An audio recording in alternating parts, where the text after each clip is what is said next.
What's up, Doc Sports? It's me, Detroit Lenny, without glasses, and Robert Faringo, who never wears glasses. But I can't see nothing out of this one eye. I don't know why. What's up with my glasses? But I'm here. You can get a free $60 account. Links in the description of the video. Go over there and get on Robert Faringo's premium place today would be a good thing, or this weekend. From what I hear, it's going to be a good weekend for Robert. That's what we're putting it out there in an existence. So head over there, use that free 60 account. Like I said, if you're brand new, you just click the link in the video, right in the description of the video. Take you right over there, fill it out. It gives free $60, folks. I don't know what else to do for you. We got madness today already. We got a couple games live. We got TCU. I think this is about to be halftime. It is halftime. 39-24. I'm on Ohio State. So Troy and Nebraska. Troy 15, Nebraska 12 is what I got. I wanted Ohio State plus 10.5. It was there for a minute live. It was there for a hot second. But yeah, dropped down to 9.5. Yeah. I'll still be surprised if they don't come back and make this a game. I mean, TCU, when they get rolling, they're tough. They make shots. They got a lot of different guys that can score a lot of different ways. Okay, and they're a team that they have played good competition, tough. They almost beat Michigan. They only lost by 4. They did beat Florida earlier in the year. Like, they have some nice wins. They beat Iowa State. They played Houston to the bone. Like, their TCU is not just some walkover team. There are some walkovers in the 8-9. Like, I don't think Iowa or Clemson are very good. You know, Villanova, Utah State. Like, are they really going to test Arizona? Maybe Villanova can. Georgia, St. Louis, neither one of them plays any defense. Like, I don't think they're going to hold up against Michigan. But this was the 1-8-9 matchup that I was kind of curious about, because I think the winner can actually give Duke a game. I think that'll be a competitive game. I can see that. I like where you're going with that. Maybe I just watched more Ohio State basketball than I did TCU basketball. So I'm a sucker for the Big Ten, and I won't fuck around with the Big Ten. Big Ten. I won't mess around with them the rest of the because of this game. Like, we go through this every year with the Big Ten and the NCAA tournament. They suck. When they get in the NCAA tournament, the Big Ten is absolute trash. Like, I'm on a couple Big Ten teams today that you know, after thinking about it, I was like, I really shouldn't have been. Of course, as I say that, Nebraska is about to go on a run. They get a steal and hit a three-pointer. That's the kiss of life, folks. You hear me talking about my superpower all the time. That was just a little smidgen. But going back to Duke, Patrick Ngungba, their big man, is not going to play this weekend. They already said. Caleb Foster is not going to play this weekend. We saw it last night with SMU with BJ Edwards. Somebody made this point. They're like, I hope these teams aren't lying about their players' health. Of course they are. Absolutely. Absolutely. Of course, these teams, like the selection committee made it apparent, and they have for years, that injuries are factored into your seeding. Okay. Right. They have made that clear, and they have always done it that way. It's why North Carolina is a 6th seed. All right. Because they do it that way, there is no incentive for teams to be honest about injuries. Right. Like SMU didn't want to say that BJ Edwards wasn't coming back, because then maybe they get left out of the field. Okay. Duke doesn't want to say. They don't even have that playing game. They're going to be without these two starters all next weekend. Maybe they lose the number 1 overall seed. So you got to be real careful. Like, one of the ones tomorrow that I'm curious about is Texas Tech, because we've heard about Christian Anderson and his calf. His injury is the one that in the Big 12 tournament that made them rip up the floor and go back to a normal floor because he got hurt. Is he going to play? Is he going to be able to play? So, be real careful with injury info this time of year. I agree with that 100%, because you don't know what to believe. You want to believe somebody and then you don't. Speaking of tomorrow, though, I mean, we'll talk about today. If you got questions about today, drop them in the chat. We'll talk about it. Nobody's on here because everybody's watching the games. I know. Somebody that we both know wanted to go live as a marathon today. Miami, Ohio, Tennessee tomorrow. Okay. How about Miami, Ohio money line? Tough call. Well, look. Traditionally, those teams that win the first 4 do very well. Okay. Right. 12 of 14 years, one of the teams that won in the first 4 also won their first round game. Didn't happen last. It's never happened 2 years in a row. Okay. 11 seeds. I'll have to pull up the numbers, but 11 seeds have been money balls against 6 seeds in recent history. Hold on. I got a good stat. Bear with me for 1 second. I got it. No, I don't. Never mind. But they're like 38 and 24. It's something like that. It's like 38 and 24 over the last like 15 years against 6 seeds. So Tennessee is kind of a flaky, fluky team. I think Miami of Ohio might have shot their shot last night. Okay. I don't know. Tennessee is a little bigger, a little stronger, a little better than SMU.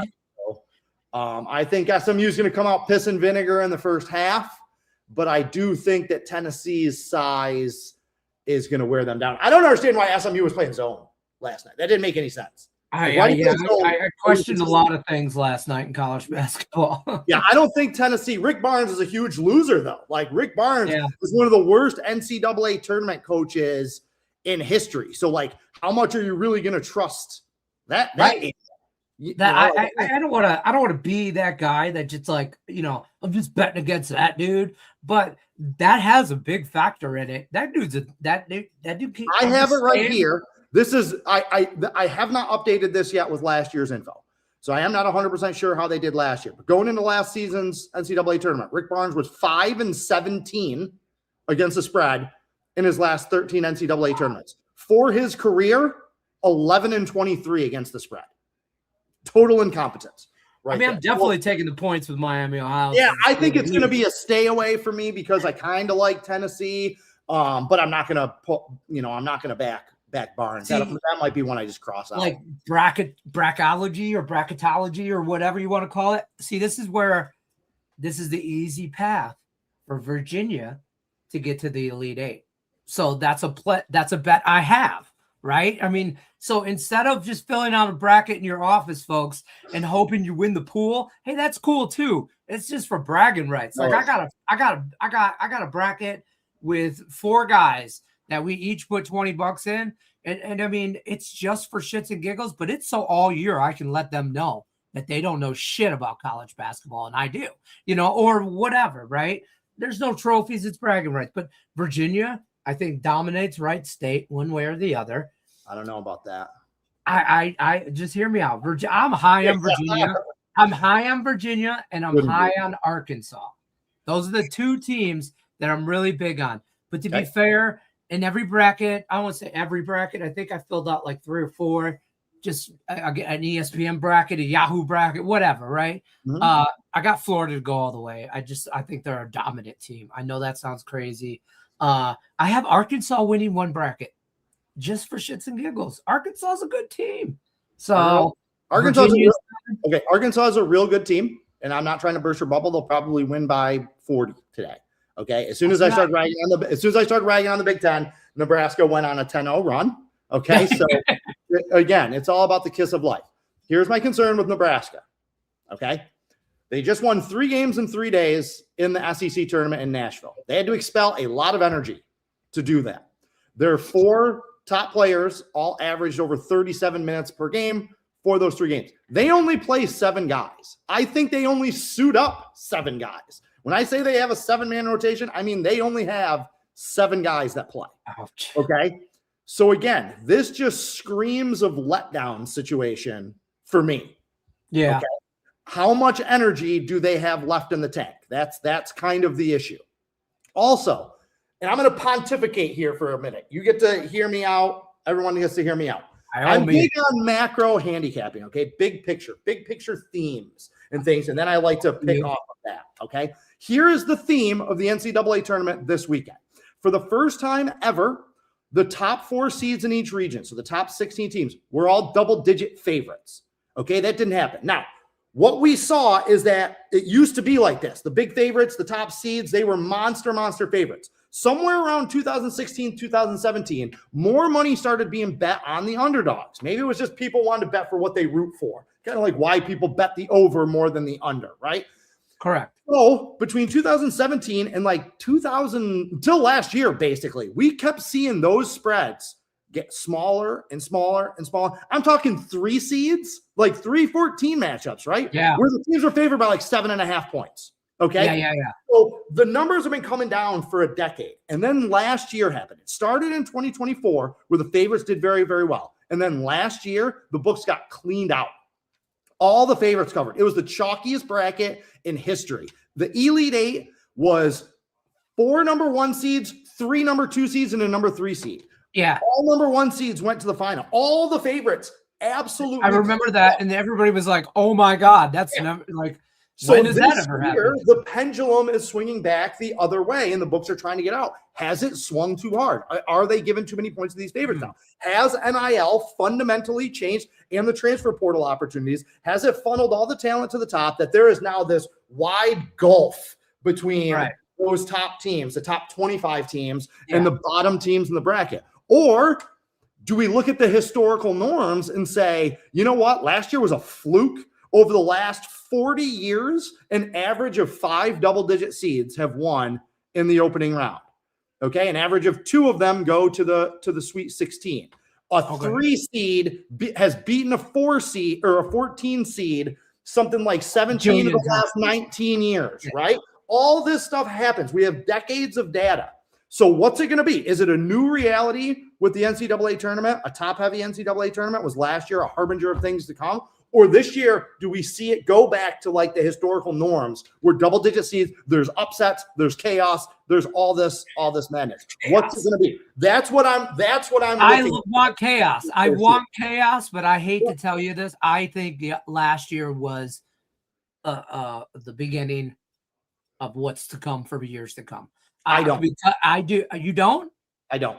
I don't. I think the NIL money. We got 40 years. The transfer portals, just everything. We have 40 years of data, though, suggesting that there's going to be upsets, there's going to be double-digit seeds, there's going to be Cinderellas. Okay, just because it didn't happen one year. And the thing about the NIL is a fair point, but also the game is different now. I feel like there was a little bit larger discrepancy, say 25 years ago, 30 years ago, when size mattered. 100%. Different game altogether. Style, everything. Miami of Ohio last night. Okay, rain in threes. They hit what, like 17 3-pointers or something like that? Like teams are still going to be able to do that. And no matter where the best players go, the best athletes go to these higher school, there's always going to be kids that can shoot.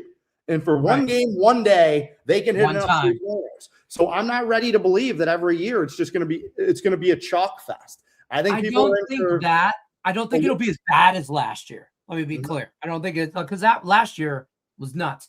But this year, I do think you'll see a mixed bag, but it's going to go towards the other way. I mean, for all your points yesterday, about Duke and having injuries and all that, like, I don't know if I'm a believer in Duke, like as that 1 seed, being a number 1 seed. I don't know if they get to the Final Four, like just taking them.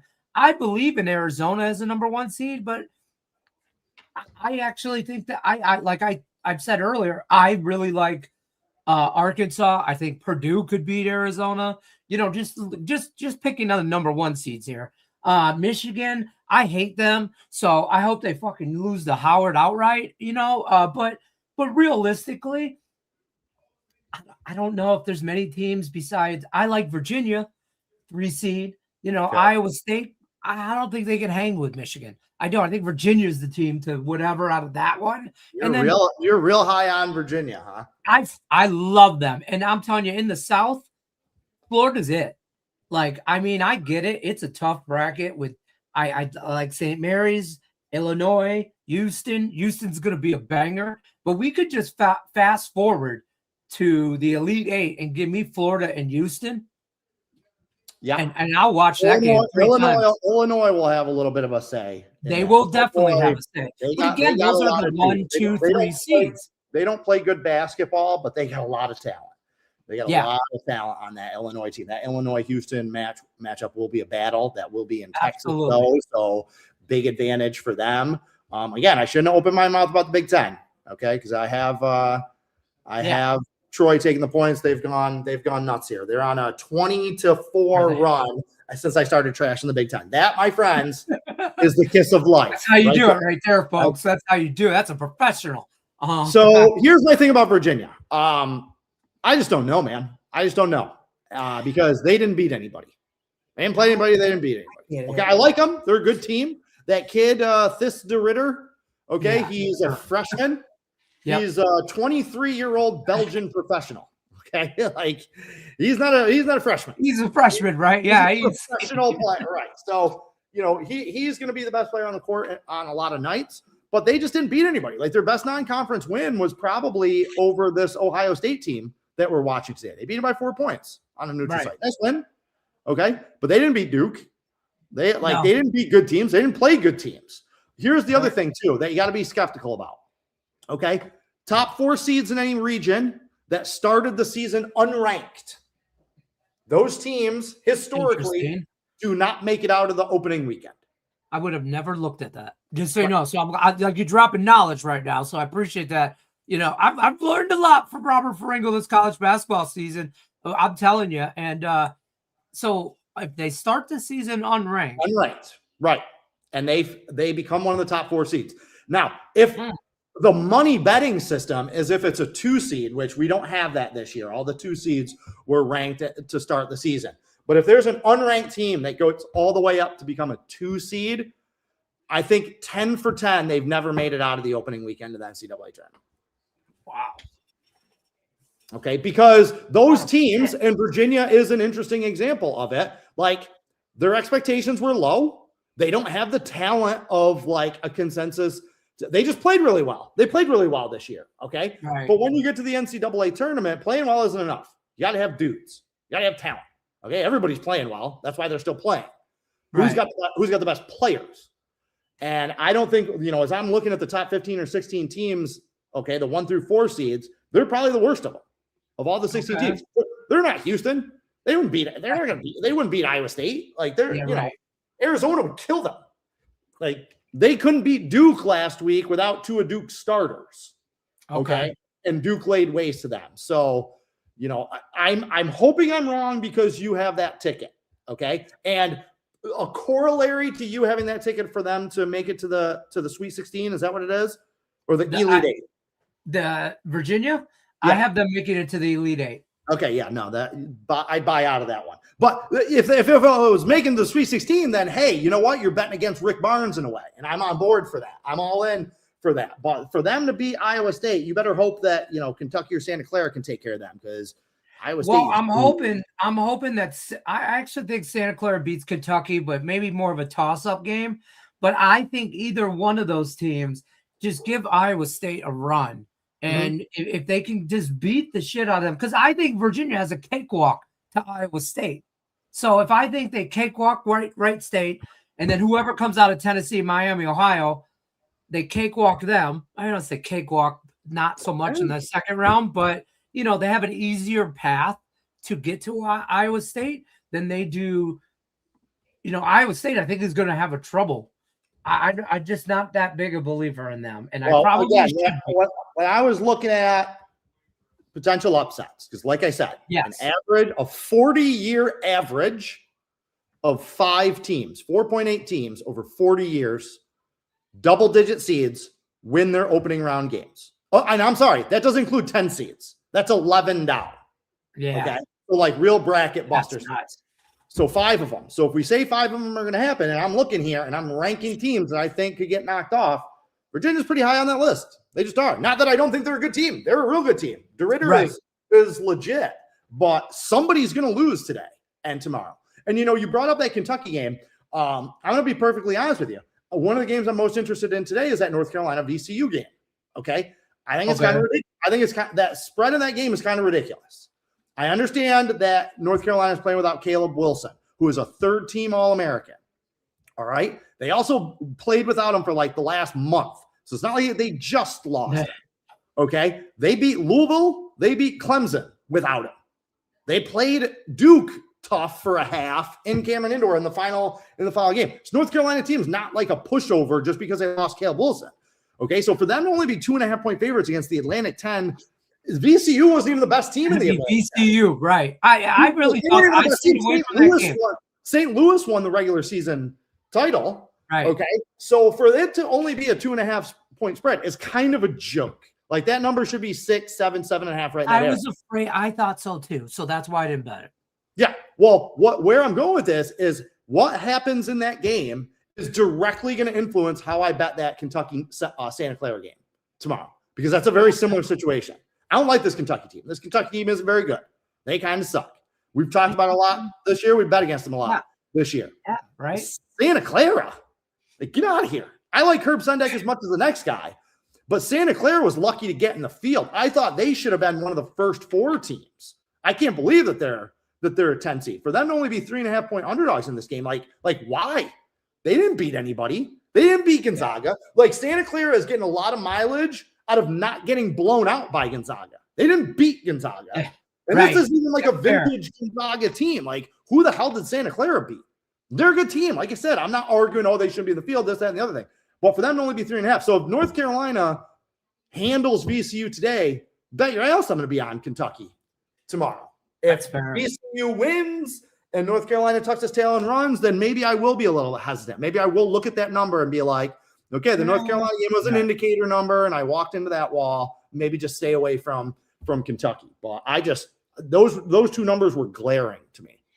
I can't get away from Miami tomorrow over Missouri either. Okay. I just can't. I've been on Miami. I'm a sucker for the Hurricanes. I don't know what it is. I really don't. Even in football, I'm a Hurricane fan. I hate it. I had never been to Miami in my life.